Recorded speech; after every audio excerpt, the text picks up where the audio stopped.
Yo, what's up, YouTube? It's Chris again, back here with another a little review here for you guys today.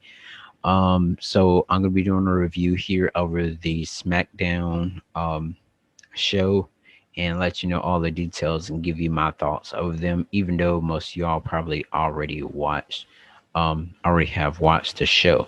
So let's get to it. Roman Reigns, Jey Uso, and Paul Heyman comes out. Adam Pearce is already in the ring with the contract withheld into his hands. Roman Reigns tells Adam Pearce he doesn't that Adam Pearce doesn't call any shots. He's not the authority over Roman Reigns or anything. And he said I'm gonna let you just talk to Paul. So Paul Heyman grabs the mic and tells Adam he can put whomever in in their chamber match. Heyman points out how bad WrestleMania views was last year when Roman Reigns was out, and due to the COVID-19 pandemic, and which is still going on today, you guys. All right, so um Adam Pearce announces is going to be two people who he thinks deserves but doesn't deserve to be in the chamber match. The number one person he announced first was Jey Uso, and then the second person Adam Pearce announced was going to be Kevin Owens. And then after then, Adam Pearce gets out the ring and says a few words. Roman gets in the face of Adam Pearce and says he doesn't care about Kevin Owens or Roman Reigns.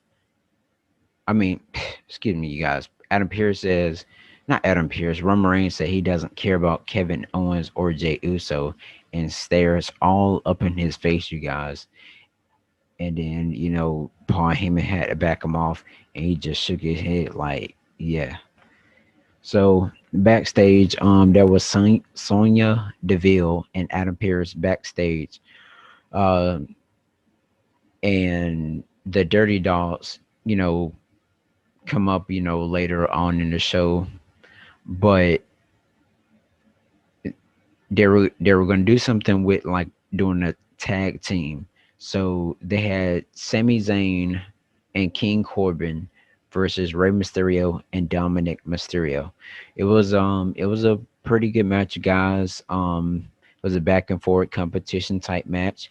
What surprised me was Corbin and Sami Zayn end up winning the match, with Sami Zayn winning clear as day with the haluva kick on Dominic Mysterio. I have to give this rating a 2.7, simply because it's a great thing uh for Rey Mysterio at as Dominic's dad, and then Sami Zayn being in there working with Dominic and King Corbin as well, which gives Dominic more experience in the ring, and it gives him that actual feel of how it feels to be in all different kind of matches, whether it's one-on-one, tag team matches, and whatnot, you guys. So yeah, so like I said, it was a pretty okay match, to say the least.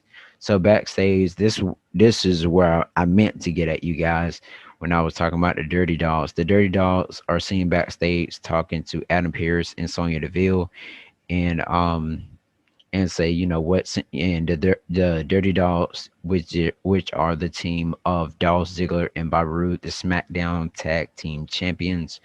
Um, and they wanted to be in some type of tag team match to be able to be in the pod.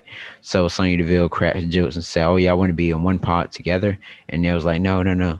So they made a match for the main event of later tonight. It'll be the Dirty Dogs versus Cesaro and Daniel Bryan.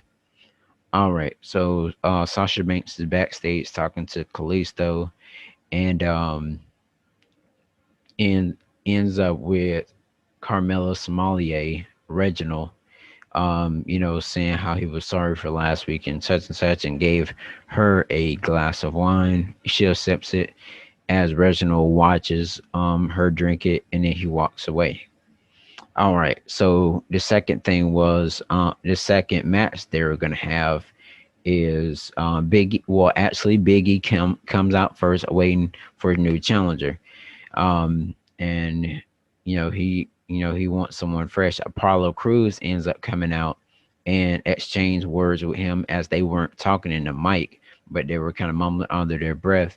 And Big E tells Apollo Cruz to go on to catering, go hang out backstage and take that payday.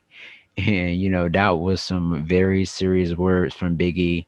It seemed real legit, you guys, and that promo deserves a 5 star on that one. And so the match they had, the person that challenged Biggie for the championship was Shinsuke Nakamura. So Biggie versus Shinsuke Nakamura. Um, so that match ends up being a disqualification.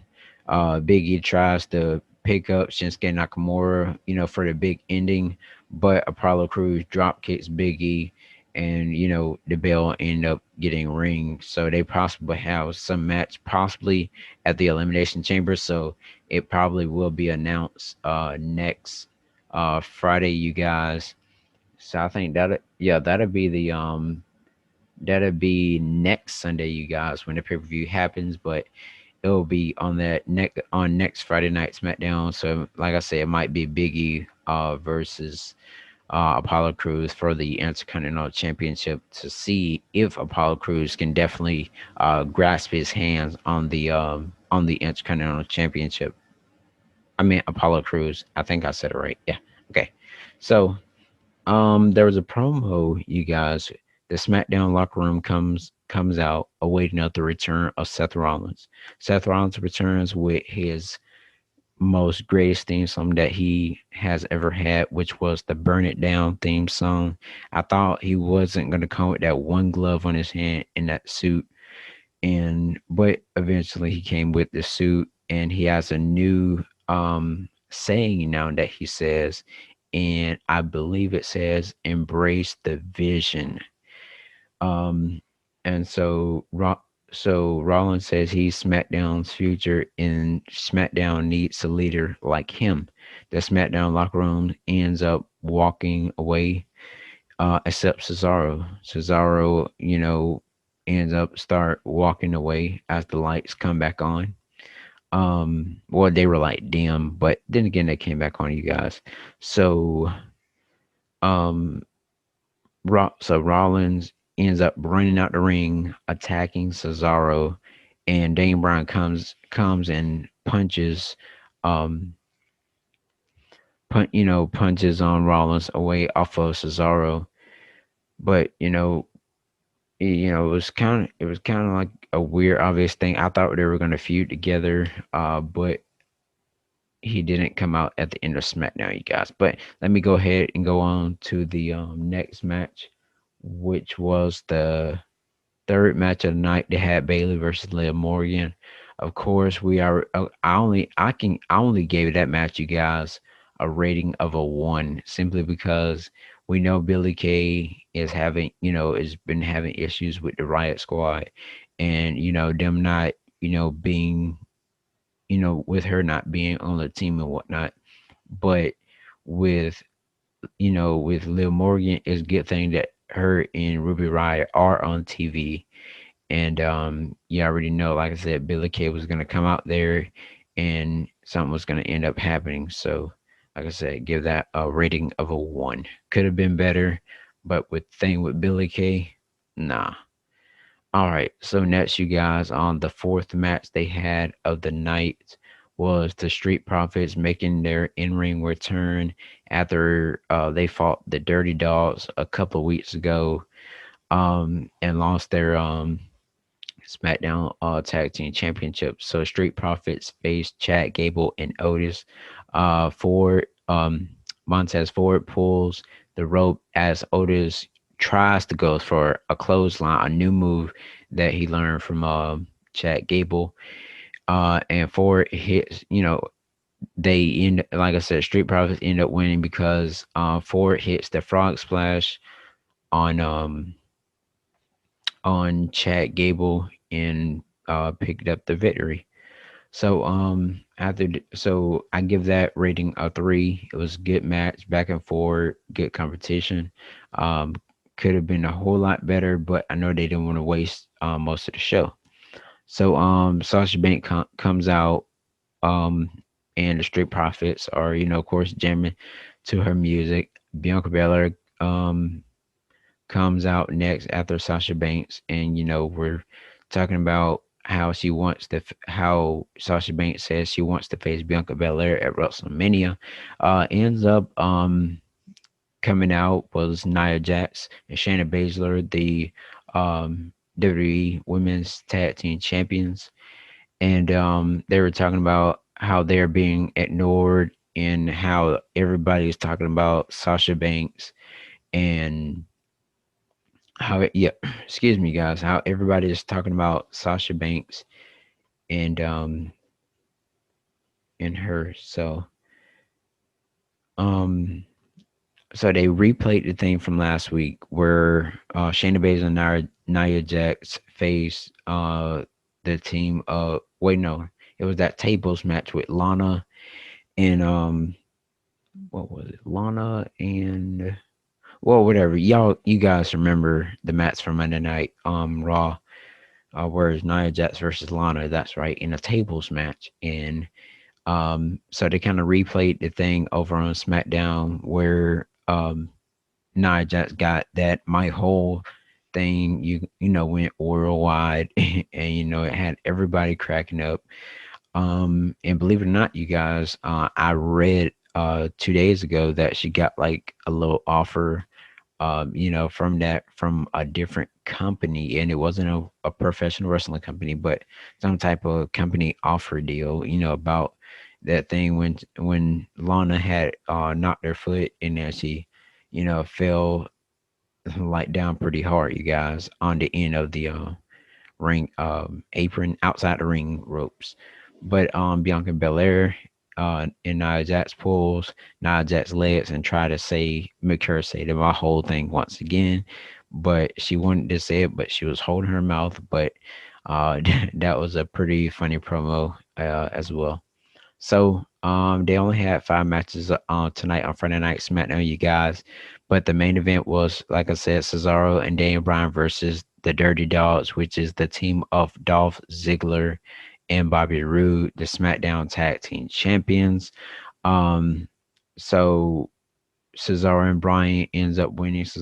Bryan made, I think it was Dolph Ziggler tap out, and they could be definitely in line for WWE SmackDown Tag Team Championship match somewhere down the line, or if they do a triple threat thing. But like I said, I would want to see Cesaro and Daniel Bryan um, win the WWE SmackDown Women. I mean, wins the WWE SmackDown Tag Team Championship somewhere down the line. So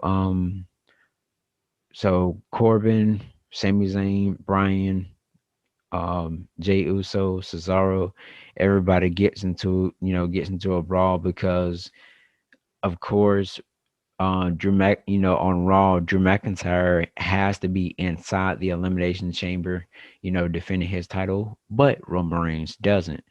So Kevin Owens returns and he starts stunning everyone in the match.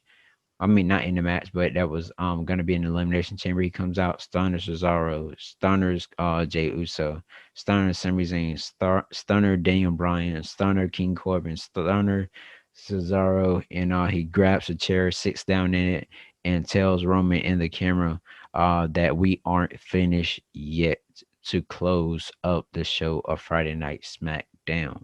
So with that being said, you guys, I must say 1 out of 10 stars of the show. I have to give it a 6 simply because it could have been better. They could have made a much better booking. But SmackDown is still the best show, and Raw tried to copy off of a SmackDown. So I really thank you guys for tuning in to Chris Wrestling Views here on YouTube.com.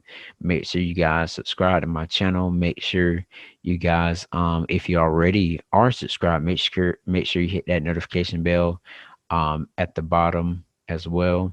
And or at the end, or here at the end of the video, you can see the little circle where you can also, where you can also subscribe to me that way as well. So you have to go all the way to my channel, then hit subscribe, and then forget to hit the notification bell. But with that being said, you guys, make sure you share it with your family, with your friends, with whomever that you know that loves professional wrestling. So, like I said, I give my viewpoints, my predictions, my reviews, my rumors, the whole 9 yards, you guys. So thank you all for tuning in to Chris Wrestling Views. Spread my channel out there, you guys, to others as well. And tomorrow, you guys, don't forget, I'm gonna be doing my WWE NXT Vengeance Day pay-per-view prediction video. Um, and so check that out on tomorrow. If y'all have any questions, make sure you leave it down in the comment section below. And I will definitely be reading all comments and all that good stuff. Thank you for watching Chris Wrestling Views here on YouTube.com.